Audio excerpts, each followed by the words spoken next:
En estos momentos la población negra de los Estados Unidos representaba el 20% del total. Eh, Tengamos en cuenta que los indios habían sido llevados a la extinción. Y la amenaza de revuelta era manifiesta, por lo que resultando imposible la repatriación, no se hizo mención a la existencia de la población negra, por supuesto ni para qué citar la India, en la Declaración de Independencia de los Estados Unidos, siendo que por otra parte los Estados Unidos tomaban el testigo de Inglaterra en el práctico monopolio de la trata atlántica. El hecho de decir que la Declaración de Independencia, incluso en su propio enunciado, estaba limitada al concepto de vida, libertad y felicidad para los machos blancos, no significa denunciar a los creadores y firmantes de la declaración que tomaron las ideas de los machos privilegiados del siglo XVIII de Inglaterra. Mientras tanto, y como complemento necesario para redondear la política británica en lo tocante a la transformación del hecho esclavista, se produjo la que sin duda fue la principal rebelión de esclavos. Era el año 1791 y el lugar Haití. La rebelión continuaría hasta el año 1804 con el acceso a la independencia, pero ya en 1794 la Convención Francesa había decretado la abolición de la esclavitud en las Antillas francesas. Se suceden unos años en los que el movimiento abolicionista se expande, siendo que en 1803 Dinamarca se convierte en la primera nación moderna en hacerlo. En 1807 Inglaterra abole la trata y en 1808 se prohíbe la entrada de esclavos en las colonias inglesas y en los Estados Unidos. Pero esa es una cuestión que no sería totalmente atendida, precisamente, ya que, aunque fue gradualmente abolida en los estados norteños, no sucedió lo mismo en el sur, donde fueron trasladados los esclavos de los estados que la habían abolido. Cuestión esta que movió fuertemente la economía. Y al compás del movimiento abolicionista se reproducían las conjuras y las sublevaciones que tuvieron especial significado en Carolina del Norte, Georgia y Maryland. En 1830, los negros de Estados Unidos, con 2.328.642 individuos, representaban el 20% de la población total y la rebelión general era una obsesión. Pero el gobierno no estaba dispuesto a que fuese la iniciativa de los rebeldes la que lograra el fin de la esclavitud. Bien al contrario, el final del régimen esclavista estaría sometido al dictado de los amos, cuyas motivaciones no eran precisamente humanistas, sino economicistas.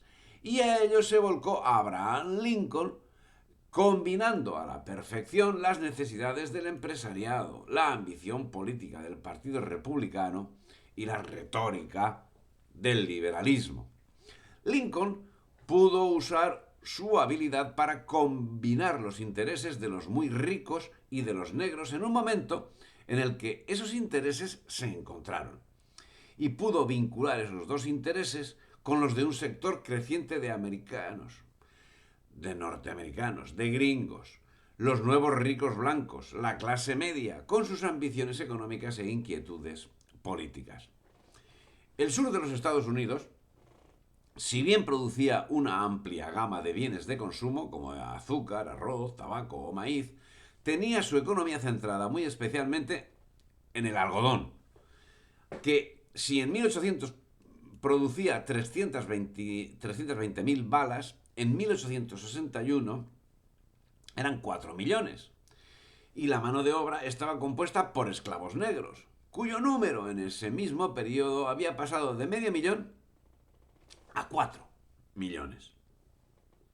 Así, aunque la importación legal de esclavos a los Estados Unidos quedó prohibida en 1808 y la esclavitud fue ilegalizada en numerosos estados a comienzos del siglo XIX, permaneció vigente en el sur hasta la década de los años 60, cuando la enmienda 13ª de la Constitución la declaró extinta. Pero la verdad es que no fue hasta el final de la Segunda Guerra Mundial cuando se adoptaron medidas determinantes. Al tanto lo que estoy diciendo, hasta el final de la Segunda Guerra Mundial. Bueno, y lo que colea. No cabe duda que el proceso de Nuremberg tuvo sus secuelas. Una, la citada, y otra, en Oceanía, el fin de la caza de aborígenes.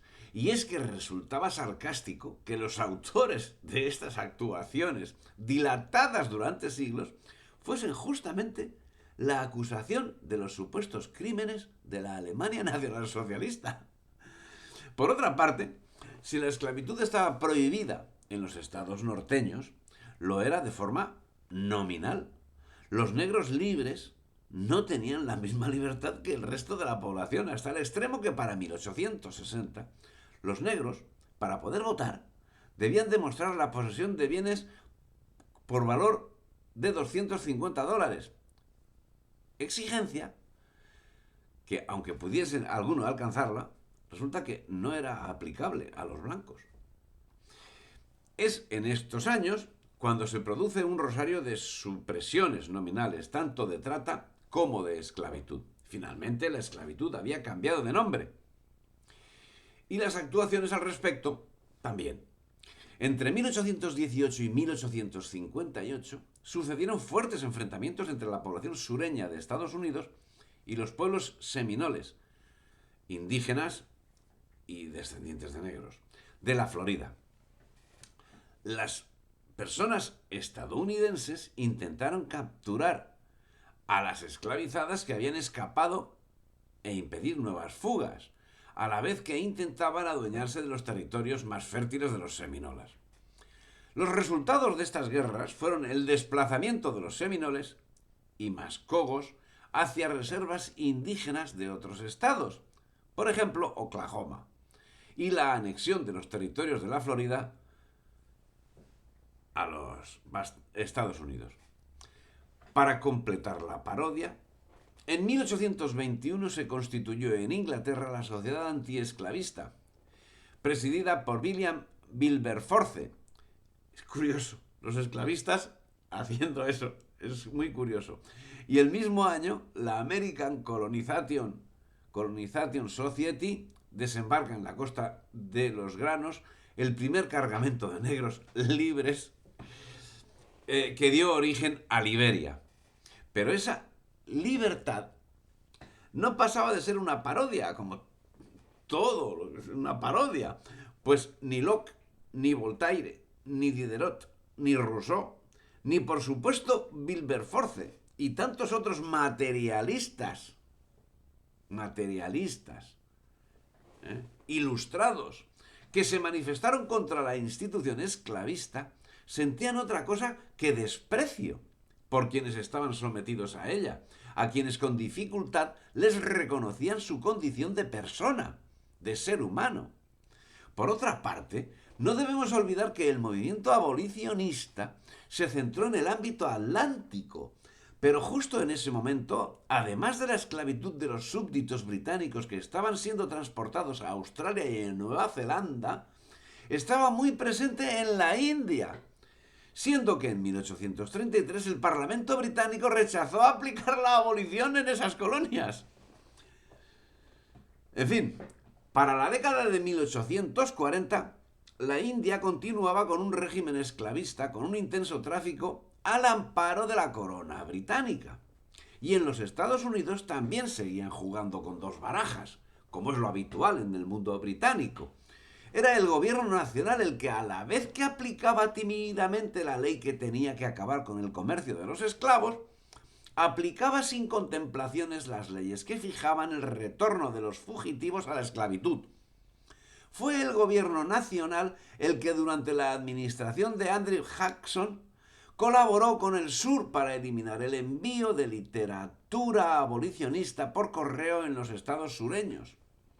Fue el Tribunal Supremo de los Estados Unidos el que declaró en 1857 que el esclavo Dred Scott no podía exigir su libertad porque no era una persona, sino una propiedad. Doble baraja. No en vano, Jackson era negrero.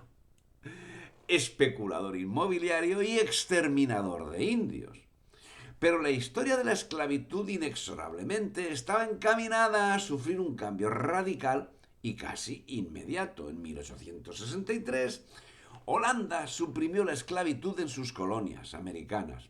2 años después quedó abolida en todo el territorio de los Estados Unidos y en 1873 Inglaterra impuso al sultán de Zanzíbar el fin de la trata. En Cuba fue suprimida en 1880 y en Brasil en 1888.